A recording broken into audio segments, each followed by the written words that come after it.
Hello girls, मैं हूं doctor Shweta व्यास, सहायक आचार्य गृह विज्ञान, राजकीय मीरा कन्या महाविद्यालय उदयपुर, राजस्थान। और आज हम प्रैक्टिकल जो आपका चल रहा था, प्रैक्टिकल 1 बेसिक कुकिंग मेथड्स के अंदर, तो इसके अंदर हम जो फर्स्ट प्रैक्टिकल है आपका इंट्रोडक्शन टू लेबोरेटरी पढ़ चुके हैं और रूल्स ऑफ लेबोरेटरी भी पढ़ चुके हैं। उसी प्रयोग के अंदर आपके एक टॉपिक और है कुकिंग वोकेबलरी या शब्दावली, टर्म्स जो भी कह सकते हैं उसको, यानी कि जो भी आपकी रेसिपीज़ आती हैं उसमें आपको कुछ टर्म्स आते हैं, आपने देखे होंगे तो कई बार समझ में नहीं आते हैं, तो ये टर्म्स जान लेने पहले ज़रूरी है इससे पहले कि आप कुकिंग स्टार्ट करें।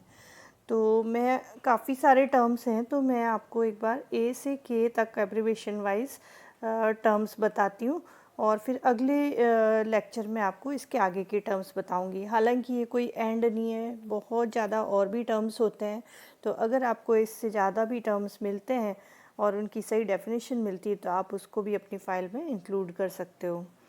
तो हम स्टार्ट करते हैं। सबसे पहला है बेक। हम बी से स्टार्ट कर रहे हैं। बेक यानी सेकना या लौ के सीधे संपर्क के बिना खाना पकाना। ज़्यादातर हम एक ओवन में या सोलर हीट से पकाते हैं जिससे कि नमी उड़ जाए और स्वाद बढ़ जाए। आप इंग्लिश ट्रांसलेशन भी इसकी देख सकते हो। अगर आपको लगता है कि हिंदी से समझ में नहीं आ रहा है तो आप इंग्लिश वाले में भी देख सकते हो, तो इससे आपको और ज़्यादा क्लियर हो जाएगा अगर आप समझ सकेंगे तो इसके अंदर आप समझ ही गए कि जो आपके गर्म हवा से या हीट से, ये कोई सा भी ओवन हो सकता है, ये ज़रूरी नहीं कि माइक्रोवेव ओवन हो या फिर नॉर्मल जो आपका गैस ओवन हो, कोई सा भी ओवन हो सकता है, लेकिन डायरेक्ट फ्लेम से कांटेक्ट में नहीं आती है जो चीज़ है, वो किसी भी तरीके से गर्मी उसको मिलती है और उसका जो मॉइस्चर है उसके अंदर, फूड के अंदर, उसी से ही धीरे धीरे भाप उड़ती है और उसी से ही खाना पकता है। तो इस तरह से जो फ्लेवर है उसका वो कंसंट्रेट हो जाता है उसके अंदर और इसलिए वो ज़्यादा टेस्टी बनता है। फिर है बास्टिंग।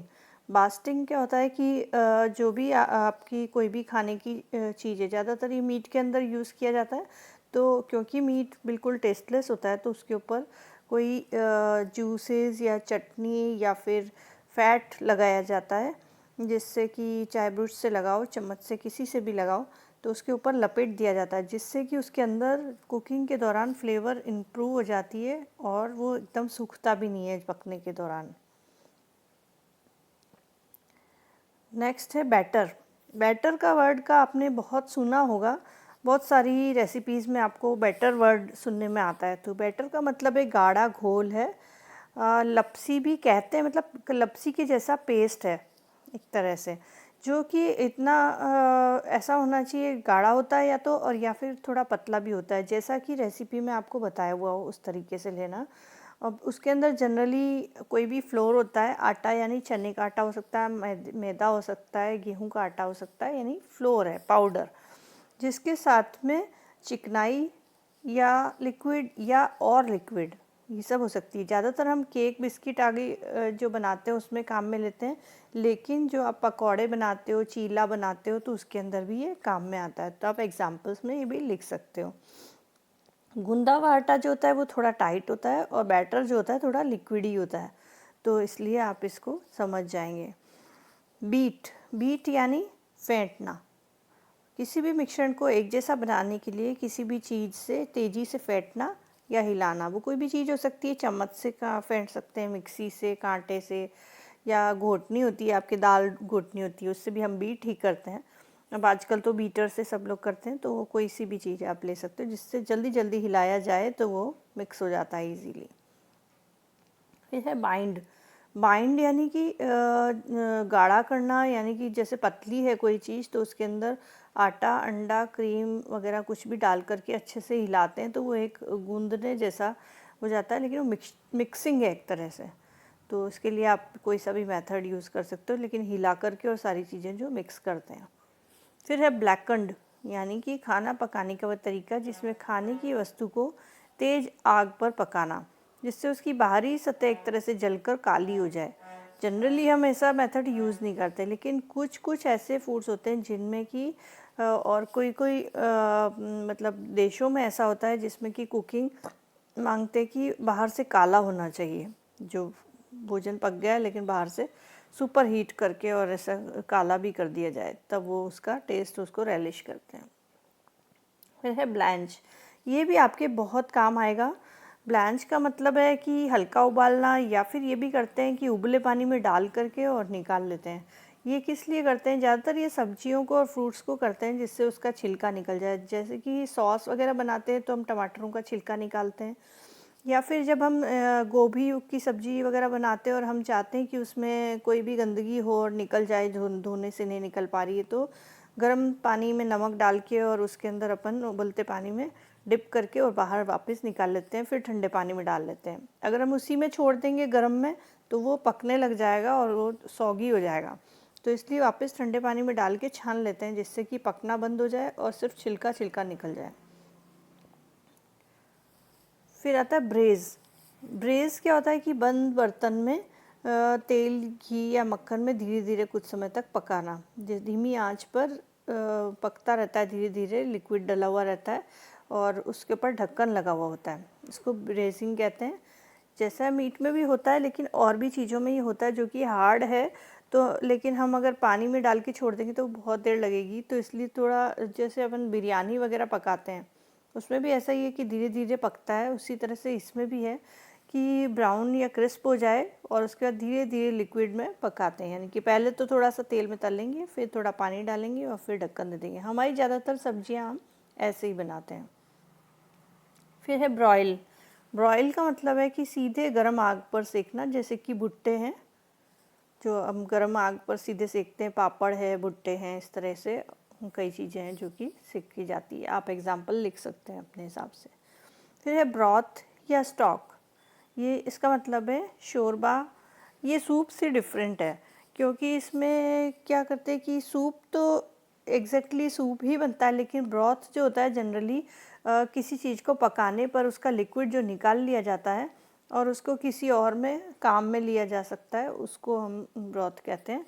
स्टॉक भी उसी को ही कहते हैं। जो सब्जियां उबाल लेते हैं हम और बहुत ज़्यादा पानी के साथ उबाल के और सब्जियों को अगर निकाल लेते हैं और उसका कुछ और बना लेते हैं, तो जो उसका पानी बच गया उसमें काफ़ी सारे उसके मिनरल्स और उसकी खुशबू रह जाती है, तो उसको उसमें किसी और चीज़ में डाल के हम बढ़ा सकते हैं, काम में ले सकते हैं। जैसा कि आप इंग्लिश में भी देख रहे हैं कि flavourful liquid made by gently cooking meat, यानी कि धीरे धीरे जब मीट को पकाते हैं तो उसका जो लिक्विड पानी या जो भी डलता है उसमें फ्लेवर आ जाता है और जिसके अंदर हर्ब्स वगैरह डाल ले जाते हैं और बाय प्रोडक्ट की तरह बनता है। उसका सूप अलग हो जाता है और मीट अलग हो जाता है। ब्राउनिंग करते हैं हम, आपने सुना होगा ये वर्ड कि हम ब्राउनिंग करते हैं। हम जब कोई चीज़ बनाते हैं और अगर वो उसी वाइट कलर की रहती है तो उसमें खाने में एपेटाइजिंग नहीं लगता कई बार। जैसे कि हम माइक्रोवेव में केक बनाते हैं, अब वो वाइट ही रहता है, कलर चेंज नहीं होता क्योंकि उसकी प्रॉपर्टी नहीं है कलर चेंज करने की। तो फिर हम उसको ग्रिलिंग पे डालते हैं जिससे कि वो थोड़ा सा ब्राउन हो जाए, या फिर हम उसको दूसरे ओवन में भी कर सकते हैं जिससे कि हल्का सा कलर चेंज हो जाता है, स्वाद भी उसका बढ़ता है क्योंकि कैरामलाइज हो जाता है थोड़ा सा। तो ऐसा कई सारे खानों में ऐसा होता है। फिर ब्रुश क्या होता है? यानी कि हल्की सी इसके ऊपर कोटिंग कर दी जाती है किसी भोजन के ऊपर, जैसे कि बटर लगाते हैं हम, ब्रेड बटर, या फिर कोई चटनी लगाते हैं, या फिर जैसे बिस्किट्स बनते हैं तो उसके ऊपर शुगर का घोल लेकर के और उसकी कोटिंग कर देते हैं जिससे कि उस बिस्किट में चमक आ जाती है। तो इस तरह के कई सारे कारणों से ब्रूशिंग यूज़ करते हैं। फिर बटरफ्लाई का मतलब है किसी भी खाने की वस्तु को बीच में से काट के और चारों तरफ से फैला देना। ये ज़्यादातर सैलेड्स वगैरह में यूज़ करते हैं, या फिर पकाने के दौरान ज़्यादा सरफेस कांटेक्ट में आए इसके लिए भी ऐसा करते हैं। फिर है कैरामलाइज शक्कर के लिए काम में लिया जाता है। आपने अगर शुगर्स पढ़ लिए होंगे अगर फूड्स एंड न्यूट्रिशन वाले पेपर में, तो आपको उसमें समझ में आ ही जाएगा कि इसमें क्या होता है कि आग के ऊपर या स्किलेट या मतलब जो आपका फ्राइंग पैन होता है उसमें डाल के, और कुछ भी नहीं, पानी नहीं डाला जाता है उसके अंदर, और उसको शक्कर को डाल के पिघलाया जाता है। वो शक्कर पिघल जाती है, पिघलने के बाद वो ब्राउनिंग होनी शुरू होती है, उसमें खुशबू आने लगती है और वो लाइट ब्राउन हो जाती है, ऐसे काला नहीं करना है मतलब, पर ब्राउन हो जाती है। तो उसकी वो जो खुशबू वाली जो शुगर होती है, क्रिस्टल्स बन जाते हैं उसके, वो कहलाती कैरामलाइज शुगर। आप इसको कई सारी चीज़ों में काम लेते हैं। फिर है चॉप। चॉप यानी टुकड़े करना। अब इसमें कोई साइज़ का कोई मतलब नहीं है, बस टुकड़े करना। तो जैसे पालक वगैरह है, हम खट खट करके काट लेते हैं, चॉप से। फिर कोट। कोट यानी कि उसके ऊपर परत चढ़ाना, जैसे कि कोई बैटर लगाना, पकौड़े बनाते हैं तो हम कोटिंग कर देते हैं उसके ऊपर, जो भी आलू है उसके ऊपर। या फिर हम ये कर सकते हैं कि जब हम टिक्की बनाते हैं तो कोट करते हैं ऊपर से मैदा की कोट, या फिर जो आपके सूजी की कोटिंग करते हैं उसके ऊपर। फिर कंबाइन। कंबाइन यानी मिलाना, दो या दो से अधिक खाने की चीज़ों को मिक्स करते हैं, उसको कंबाइन कहते हैं। वेरी सिंपल, ये तो सबको पता है। कोर क्या है? फल आदि के बीच के जो ना खाने योग्य भाग हैं उसको अलग करना, जिसमें बीज वगैरह ज़्यादा होते हैं, और तो उसको एक अलग से इंस्ट्रूमेंट आता है, उससे भी हम अंदर डाल करके और एकदम गोला उसका निकाल लेते हैं। और जैसे कि पाइनएप्पल या ऐसे फ्रूट्स होते हैं जो कि जिसके अंदर कांटे या इस तरह की चीज़ें होती हैं, तो वो भी निकाले जाते हैं, तो उसको कहते हैं कोर। तो काम की चीज़ें अलग कर दी जाए और बीज वगैरह फालतू की चीज़ जो है निकाल दी जाए। एक क्रिम्प। क्रिम्प क्या है? यानी कि किनारे को सजावटी तरीके से मोड़ना या सिकोड़ना, फ्रिल जैसा बना देते हैं, उसके अंदर डेकोरेटिव एज की तरह काम में लेते हैं। ज़्यादातर सैलड्स में इस तरह से काम में ली जाती है, या फिर केक्स में जब आप देखते हैं अलग अलग तरह की ड्रेसिंग की जाती है, उसके अंदर आइसिंग की जाती है, तो उसमें भी इसको यूज़ करते हैं। क्रिस्प। क्रिस्प के नाम से आप परिचित होंगे, कुरकुरा बनाना। कोई भी भोजन को या सब्जियों को जब हम एकदम बर्फीले पानी में डालते हैं तो वो कड़क हो जाती हैं, और जो कुरकुरे वगैरह या जो आपकी नमकीन है वो जब सील जाती है बरसात के मौसम में, तो उसको माइक्रोवेव करते हैं तो वापस क्रिस्प हो जाते हैं, वो कुरकुरे हो जाते हैं। फिर क्योर। क्योरिंग क्या है कि ये एक तरह से मैरिनेटिंग जैसा भी है। इसमें जो आपके एक्चुअली जो सब अचार वगैरह डलते हैं उसमें क्योरिंग होती है, मीट में होती है, फिश में होती है। तो इसमें क्या होता है, नमक की कोटिंग करके रखते हैं जिससे वो प्रिजर्व भी होता है, उसमें फ्लेवर ऐड होता है, और उसमें ज़्यादातर मसाले, चीनी, नमक वगैरह ये सब उसके ऊपर कोटिंग कर दी जाती है। तो आपके नमक वाले नींबू अगर आप लोग खाते हो तो प्रिजर्व करके रखे जाते हैं, जो कि आपके पेट की गड़बड़ियों में इस्तेमाल किए जाते हैं। तो उसके अंदर ऐसे ही मसाले भर करके और उसको प्रिजर्व किया जाता है, उससे सूख भी जाता है और फ्लेवर भी बढ़ता है। Then custard. कस्टर्ड क्या है? अंडा, दूध या और कोई खाने की चीज़ें, या कस्टर्ड पाउडर। हम जो लोग अंडा काम में नहीं लेते हैं तो वो कस्टर्ड पाउडर काम में लेते हैं और दूध काम में लेते हैं। अब उसको मिला करके और हल्की आग पर पकाते हैं, और पकाने के बाद ज़्यादातर कस्टर्ड को ठंडा कर दिया जाता है एकदम, और फिर ही लिया जाता है। अभी कस्टर्ड कई तरीके से काम में लिया जाता है, पाई के रूप में लिया जाता है, या फिर लिक्विड भी लेते हैं, फ्रूट कस्टर्ड भी होता है, तो कई तरह से काम में लेते हैं। तो उसको ज़्यादातर पानी में या डबल बॉयलर में कुक करने से चिपकने का चांस कम रहता है, लेकिन अगर हम डायरेक्ट उसको गैस पे चढ़ा करके पकाते हैं तो उसको बहुत ध्यान से धीरे धीरे पकाना होता है और जलने नहीं देना होता है। Then dash. डैश का मतलब जैसे कि आप समझें कि हल्का सा टच करना है, तो क्योंकि हल्का सा टच करना है तो चम्मच का 16वां भाग जितना ही उसमें टच होना चाहिए। जो डाल अगर कहते हैं आपको कि ए डैश ऑफ सिनेमन या दालचीनी का डैश डालें, तो ऐसा नहीं होना चाहिए कि चम्मच भर के डाल रहे हैं हम। तो इसका मतलब होता है कि चुटकी भर या हल्का सा डालना है, चम्मच से अगर डाल रहे हैं तो डस्टिंग जितना ही डालना है। फिर डीप फ्राई। डीप फ्राई से भी आप परिचित होंगे, जो गरम तेल में खाने की वस्तु को एकदम डुबो के तलते हैं ज़्यादा तेल में, उसको कहते हैं हम डीप फ्राई। जिसमें ज़्यादातर समोसे, पकौड़े, कचौरी, ये सारी चीज़ें जो पूड़ियाँ वगैरह हम तलते हैं वो सब इसमें आती हैं। Direct heat cooking. Direct heat का मतलब है कि जैसे भूनना, सेकना, टोस्टिंग करना, ये सारी इसमें ही आती है। तो जैसे कि पहले भी हमने ये रोस्टिंग के बारे में पढ़ा था, ये सब चीज़ें इसके अंदर आती है। Then dot. डॉट का मतलब है खाने के ऊपर से डालना या छिड़कना, जिससे कि बराबर सभी जगह घुल मिल जाए। जो हम मसाले ज़्यादातर डालते हैं, नमक, काली मिर्ची, मक्खन, ये इस तरह से डाल देते हैं जिससे कि वो बराबर बराबर सब जगह डालें, एक ही जगह नहीं डालें। देन डाउ, डाउ माने गूंदा हुआ आटा या सशक्त किया हुआ आटा, अच्छी तरह से जो अपन उसको मथ के बनाते हैं, आटा गूंद के या कोई और चीज़ का भी गूंद के बना सकते हैं। डीग्लेज, डीग्लेज का मतलब है कि जिस बर्तन में खाना बनाते हैं अब उसमें चटनी वगैरह चिपकी हुई रह जाती है, तो थोड़ा पानी डाल करके और वो सारा जूस जो है निकाला जाता है। या तो पानी डालते हैं, नहीं तो कोई और लिक्विड भी हो सकता है जिससे भी वो खाना बना हुआ है या जिससे वो टेस्टी बनेगा, वो डाल करके और घोल लेते हैं उसको, ताकि वो भी वेस्ट नहीं जाए और उस बर्तन में से वो हट जाए जो चिकनी चीज़ें लगी हुई है। ज़्यादातर कैरामलाइज जूसेस के लिए ऐसा करते हैं। फिर डाइस, डाइस का मतलब है चौकोर टुकड़ों में काटना।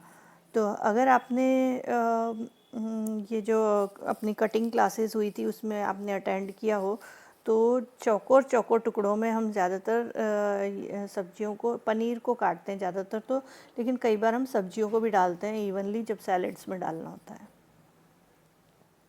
देन ड्रेज, ड्रेज क्या है? छिड़कना हल्के से। तो इसके अंदर बराबर बराबर छिड़कने के लिए चीज़ें होती हैं, या तो हम इसको छलनी में डाल करके भी छिड़कते हैं कई बार, और या फिर कोई इंस्ट्रूमेंट होता है ड्रेज़र नाम का जिसके अंदर छेद होते हैं, तो उसको भी यूज़ कर सकते हैं बराबर बराबर स्प्रिंकल करने के लिए। लेकिन जनरली हम छलनी में डाल के और पाउडर शुगर वगैरह कोटिंग करते हैं बिस्किट्स के ऊपर या कुकीज़ के ऊपर। फिर ड्रिपिंग, ड्रिपिंग क्या है? जब खाना पकाने के बाद जो रह जाता है नीचे, उसको कहते हैं जैसे रोस्टिंग पैन में और में नीचे रह गया है थोड़ा थोड़ा पोर्शन है, उसको ड्रिपिंग्स कहते हैं। देन डस्ट, डस्ट वही जो मैंने आपको बताया था कि जो कि मसाले, शुगर या फ्लोर खाने के ऊपर हल्का हल्का सा छिड़कते हैं, उसको डस्टिंग कहते हैं। जो केक बनाने से पहले अगर अपन जो बर्तन है उसके ऊपर घी लगा के और उस पर मैदे का डस्टिंग करते हैं तो केक चिपकता नहीं है। देन फिलेट, फिलेट यानी कि फ़िश या मीट में से हड्डियों को निकालना। फ्लैन एक तरह का केक है जो कि अगर बेक्ड कस्टर्ड से बना हुआ रहता है। फिर फोल्ड यानी काट करके चम्मच से हिलाना, एक बार काट का एक बार हिलाना, इस तरह से काटने का एक्शन करते हैं पहले बैटर में, उसके बाद हिलाते हैं इसको, जिससे कि ज़्यादा से ज़्यादा एयर उसके अंदर आती है। फ्राई आपको बताइए ये तलने का। देन गार्निश यानी कि सजाना, कोई भी चीज़ से सजाया जा सकता है। ग्लेज यानी कि भोजन पर हल्की परत चढ़ाकर चमकाना, जिससे पहले मैंने बताया, तो आपको शुगर का घोल होता है जिससे कि चमकाया जाता है। ग्रेट कद्दूकस करना, ये भी आप जानते हैं। और ग्रीज यानी कि तेल लगाना। ग्रिल आग पर भूनना, ये पुराने ज़माने में जो चूल्हे के ऊपर या अंगीठी के ऊपर भुनी जाती थी चीज़ें, बाटी है या मीट है, ये ऐसी बहुत सारी चीज़ें, भुट्टे भी इसी तरीके से सेके जाते हैं। देन ग्राइंड मतलब पीसना, ये भी आप जानते हैं। हर्थ यानी कि अंगीठी या चूल्हे की जगह, आग की जगह जहाँ पर कि आग रहती है। देन इंग्रेडिएंट्स यानी कि भोजन बनाने की विविध सामग्री, अभी आपको ये काम आएगा बाद में, जो भी सामग्री डिश बनाते हैं उसके इंग्रेडिएंट्स लिखने होते हैं आपको। नीड यानी आटा गूंदना। तो इस तरह से आज तक मैंने आपको के तक के वर्ड्स बता दिए हैं। इन सबको आप अपनी कॉपी में, फाइल में ज़रूर से उतार लें और इसमें कोई ढील नहीं देखें। फिर उसके बाद नेक्स्ट मैं आपको बाकी की वोकेबलरी में बताऊंगी। तो तब तक के लिए थैंक्स। ज्ञान कभी ना रुके।